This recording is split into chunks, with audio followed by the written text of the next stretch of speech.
আসসালামু আলাইকুম ভিউয়ার্স, আশা করি আপনারা যে যেখান থেকে আমার এই ভিডিওটি দেখতেছেন সবাই আল্লাহর অশেষ রহমতে ভালো আছেন। আমি আপনাদের মাঝে চলে আসলাম প্রতিদিনের মতো আরও একটি ভিডিও নিয়ে। যেহেতু আমার এটা একটা লাইফস্টাইল ব্লগ, আমার লাইফে যেটা হয়, আমি যেভাবে আমার লাইফে দৈনন্দিন কাজকর্ম, বাহিরে যাওয়া, যেটাই করি নাকি আপনাদের সাথে ছোট্ট আকারে শেয়ার করি। জানি না আপনাদের কতটুকু ভালো লাগাতে পারি। আশা করি আজকের ভিডিওটিও আপনাদের প্রতিদিনের মতো ভালো লাগবে, আর ভালো লাগা থেকে আপনারা ভালোবাসা দিয়ে পাশে থাকবেন। আজকের ভিডিওটি আমি শুরু করতেছি দুপুরে রান্না থেকে।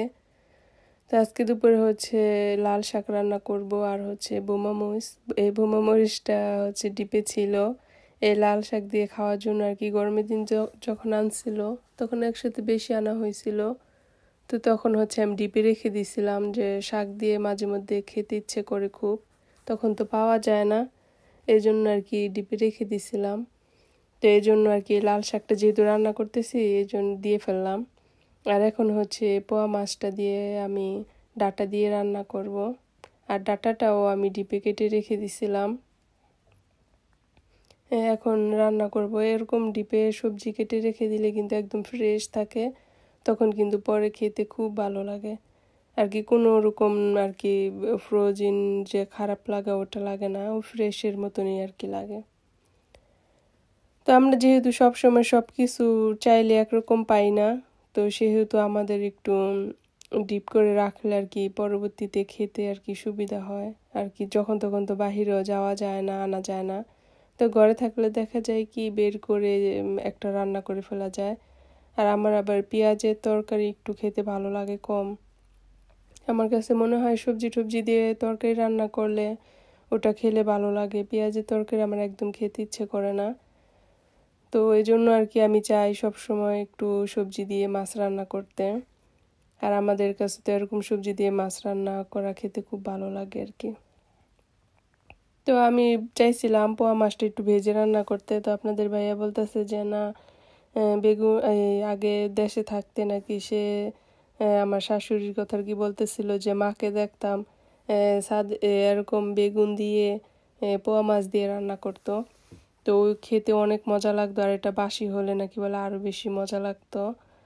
তো বলতেছিল আর কি তার সেই আগের দিনের কথা, যে আগে এরকম পোয়া মাছ দিয়ে রান্নলে অনেক মজা হতো, এখন তুমি ডাটা দিয়ে রান্নতেছো, এটাও মজা হবে, কিন্তু ওই আগের মতন নাকি বেগুন দিয়ে যে রান্না করলে যে মজাটা হয় ওটা নাকি পায় না। তো আমি বলছি যে আবার দেশে গেলে তাহলে তুমি তোমার মারে কইও যে ফিরে রান্না করে খাওয়াতে। তো এবার যখন দেশে গেছিল তখনও এরকম রান্না করতো, কিন্তু আমরা দেশে গেলে জানেনই তো সবাই ব্যস্ত থাকে, দেখা যায় সকালে খেলে দুপুরে খেতাম না, দুপুরে খেলে রাত্রে খেতাম না, তো এই জন্য আর কি ঠিক মতো আর কি ওই খাওয়াও হতো না। আর আমরা তো বিদেশে দেখা যায় একদিন রান্নলে আরেকদিন খেতে পারি, পরের দিন খেতে পারি, কোনো সমস্যা হয় না, বা বাসিও হয় না। দেশের মানুষ তো এরকম বাসি করে খায় না, সবাই দুপুরে রান্না করে রাত্র পর্যন্ত খায়, পরের দিন হলে আর খায় না।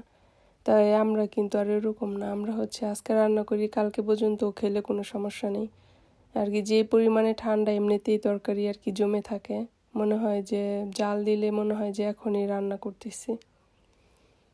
তো আপনাদের সাথে কথা বলতে বলতে আমার এই যে রান্নাটা এদিকে হয়ে গেছে। এখানে যে আমার ডাটাগুলো আমি আগেই কেটে রেখে দিয়েছিলাম, তো যখন এই ডাটাগুলো আনছিল অনেক সুন্দর ছিল, তখন তো আর আমি ইউটিউবে ছিলাম না, এই জন্য আপনাদের সাথে শেয়ারও করতে পারিনি।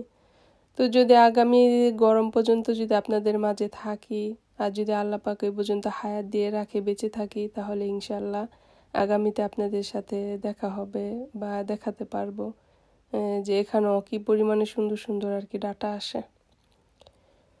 এখন হয়তো বা আসে, কিন্তু এখন তো আর ওর শীতের দিন ওরকম বাহিরে যাওয়া হয় না, আনা হয় না, ঘরে যেগুলো আছে এগুলোই এখন আর কি আমার জন্য সুবিধা, আমি ডিপ থেকে বের করে রান্না করে ফেলে আর কি সুবিধা হয়। আর আমার তরকারিটা একটু সাদা সাদা থাকে, আমি তো আপনাদের সবসময় বলি আর কি, যেহেতু আমি মরিচ বাকিটা খাই না, কাঁচা মরিচের তরকারি খাই, এই জন্য আর কি এরকম। আর আমি মাছটা একটু কষিয়ে নিছিলাম, আর এই যে কষানো মাছটা এখন তরকারির উপরে দিয়ে দিলাম। আমার ভিডিওটা এ পর্যন্ত যারা দেখতে দেখতে চলে আসছেন তারা মনে করে একটা লাইক দিয়ে দিবেন। আর যারা আমার নতুন ভিউয়ার্স আছেন তাদের প্রতি অনেক অনেক ভালোবাসা, আর তারা যাতে সবসময় এমন ভালোবাসা দিয়ে পাশে থাকে। আর আমার ভিডিওটা আপনারা সম্পূর্ণ দেখবেন, একটু দেখে চলে যাবেন না, এতে করে সবারই সমস্যা হয়। আমি কখনো আমার ভিডিও নিয়ে কাউরে বলি না যে আমার ভিডিওটা পুরো দেখবেন বা ওটা সেটা, যার আর কি যতটুকু ইচ্ছা সে ততটুকুই দেখবে। তো বলে মনে হয় না কোনো লাভ বা কোনো কাজ আছে এই আর কি। আর এখানে হচ্ছে আমি একটু যে রান্না শেষে একটু জিরা ফাঁকি দিয়ে দিলাম, ভাজা জিরের গুঁড়ো আর কি, এটা ফাঁকি করে রাখি আমি, তো এটা একটু দিয়ে দিলাম। এটা আমার তরকারির মধ্যে আবার না দিলে ভালো লাগে না।